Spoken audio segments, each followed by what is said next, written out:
हमला नहीं किया गया और अब पाकिस्तान वो वाहिद मुल्क है जिसके फेस पर ये जंग खत्म हो रही है और मुज़ाकरात का अमल कल से शुरू हो जाएगा।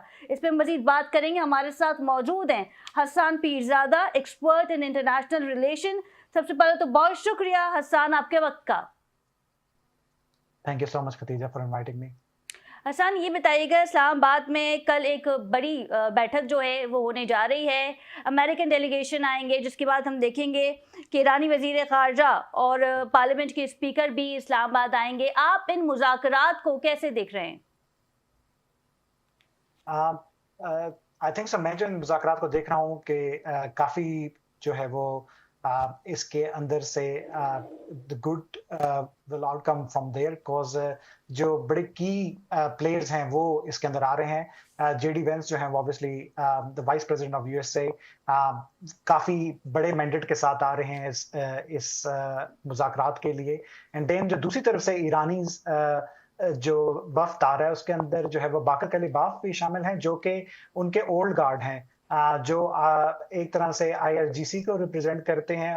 5 दफा 4 दफा वो जो है वो प्रेसिडेंट के इलेक्शन के लिए भी खड़े हुए हैं। सो वो ये बड़े सीजन पॉलिटिशियन हैं। और साथ उनके अब्बास अरागची जो हैं वो फॉरेन मिनिस्टर ऑफ ईरान वो हैं। अब्बास अरागची वही सेम जो है वो नेगोशिएटर हैं जो 2013 के अंदर जब एक joint comprehensive plan of action जो है वो जिसको ईरान न्यूक्लियर डील कहते हैं, उसके चीफ नेगोशिएटर भी थे। जवाद जरीफ जो थे वो उसका फेस थे, जो स्ट्रेटजिस्ट थे वो अब्बास अरागची थे। तो उनका मौजूद होना इस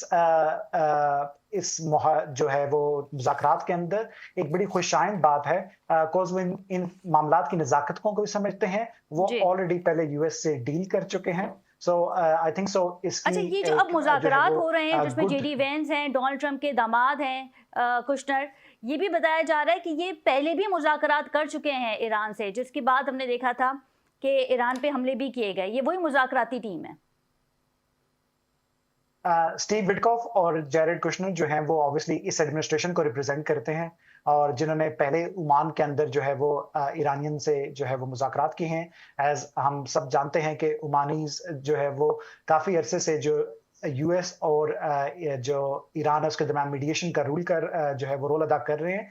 ये रोल जो है वो सुल्तान काबूस ने भी जो है वो 2013-12 में जो है वो स्टार्ट किया था। एंड उस वक्त से जो है वो ओमानीज हमेशा से जो है वो मीडिएशन दरमियान में करते हैं।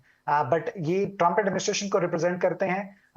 और जो स्टीव विटकॉफ जो है ऑब्वियसली उनके business interest are in Israel as well and in US as well. And Jared Kushner जो है वो क्लोज कॉन्फिडेंट हैं, son in law of president Trump. So I think so जो जेडी वेंस का आना भी है इसके साथ, वो एक सील द डील करेगा।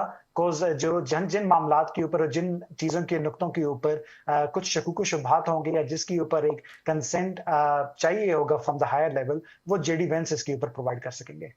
अच्छा हसन, ये बताइएगा कि डोनाल्ड ट्रंप की जानिब से ये बयान भी आया है कि इस वक्त मशरिक वस्ता में हमारे अड्डे मौजूद हैं, फाइटर जेट्स मौजूद हैं, ईरान के आसपास जो हैं वो परवाजें भी हो रही हैं। अगर मुआहदा ना हुआ तो हमला भरपूर तरीके से किया जाएगा। अभी तो मुज़ाकरात शुरू भी नहीं हुए और डोनाल्ड ट्रंप का ऐसा बयान सामने आ गया है। उनका नेचर ऐसा, और इस बयान की तवक्को भी थी कि डोनाल्ड ट्रंप साहब तो यही कह सकते हैं।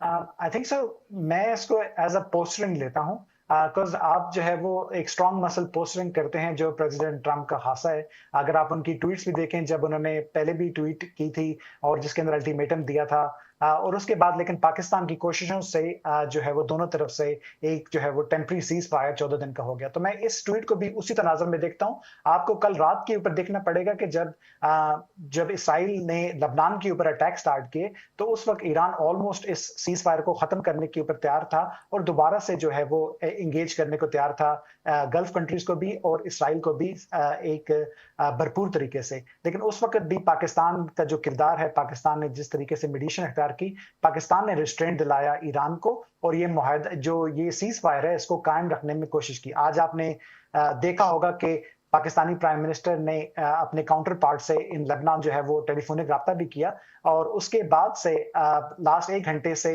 इसराइल से ये खबरें आना शुरू हुई हैं जिसमें नेतन्याहू ने अपनी कैबिनेट को बताया है कि अब हम जो है वो ऑन गोइंग तौर के ऊपर जो है वो लेबनान को नेगोशिएशन के ऊपर एंगेज करेंगे और हम डायलॉग अच्छा, करेंगे। इस तो आई नेगोशिएशन थिंक सो में ये ये जो जो है वो डायलॉग होगा, जो मुज़ाकरात होंगे, इसके दरमियान ना तो पाकिस्तान है, ना तो अमेरिका, तो ये फिर वन टू वन नेगोशिएशन और मुज़ाकरात होंगे? अब जो लेबनीज और जो इसराइली हैं वो पहले भी जो है वो वन टू वन नेगोशिएटिंग कर चुके हैं पास्ट के अंदर भी।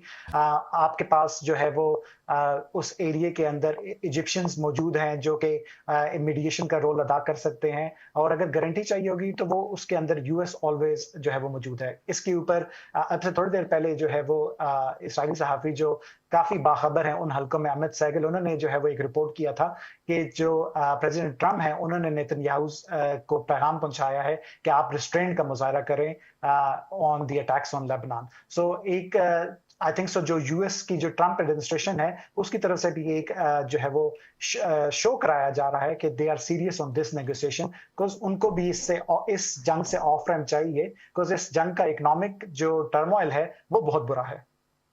अच्छा हसन, ये बताइएगा कि कुछ लोग ऐसा भी सोशल मीडिया पे अक्सर तबसरा भी कर रहे हैं, कमेंट भी कर रहे हैं, वीलॉग भी बना रहे हैं कि शहबाज शरीफ साहब ने डोनाल्ड ट्रंप को फेस सेविंग दे दी है, क्योंकि डोनाल्ड ट्रंप ने अपने कद से ऊंची बात कर ली थी और उन्होंने कहा था कि मैं ईरान की तहजीब को तबाह कर दूंगा, बर्बाद कर दूंगा। तो आप समझते हैं कि शहबाज शरीफ साहब ने उन्हें एक फेस सेविंग दे दी है?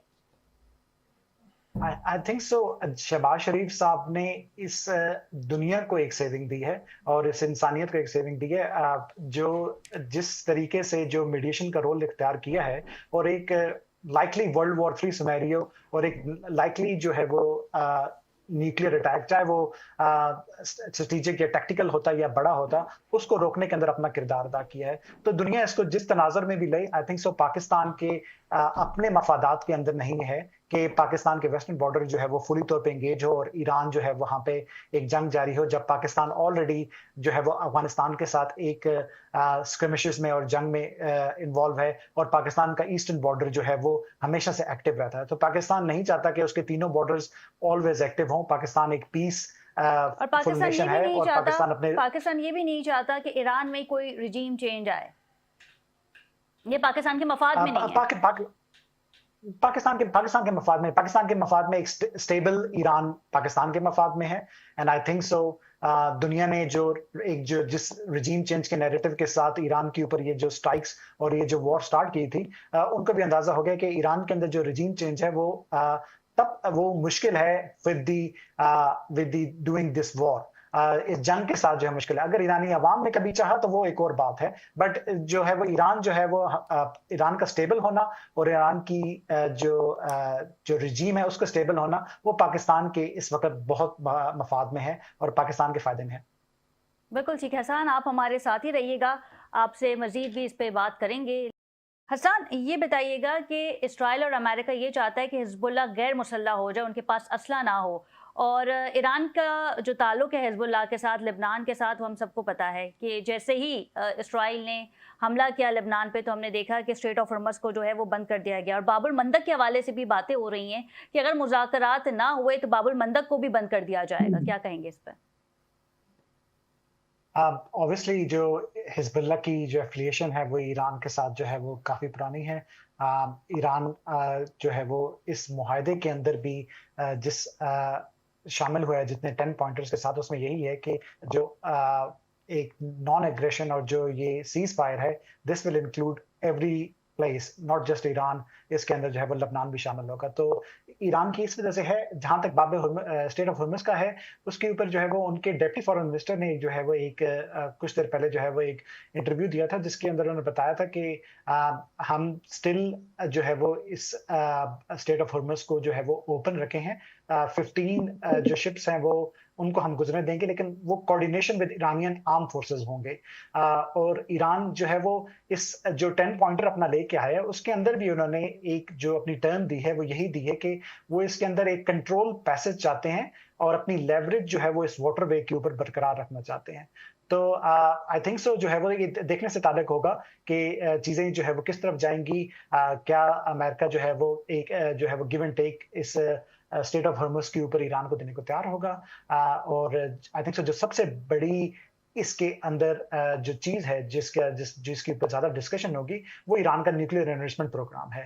क्या ईरान इसके ऊपर तैयार होगा कि ईरान ने जो 2015 के अंदर न्यूक्लियर डील की थी जिसके अंदर अपना न्यूक्लियर प्रोग्राम को वो जो है वो 3.67 के ऊपर लेके जाने के ऊपर तैयार हुए थे। क्या ईरान दोबारा से उसके ऊपर जाएगा या इस वॉर की वज़ह से ईरान अपनी कुछ गेन करेगा और एक मिडल ग्राउंड के ऊपर आएगा जो ईरानियन जो सॉफ्ट कॉर्नर है उसको भी काबिल कबूल हो और ईरान का जो एक हार्ड लाइन जो विद इन द स्टेट है उसको भी वो चीज़ काबिल कबूल हो।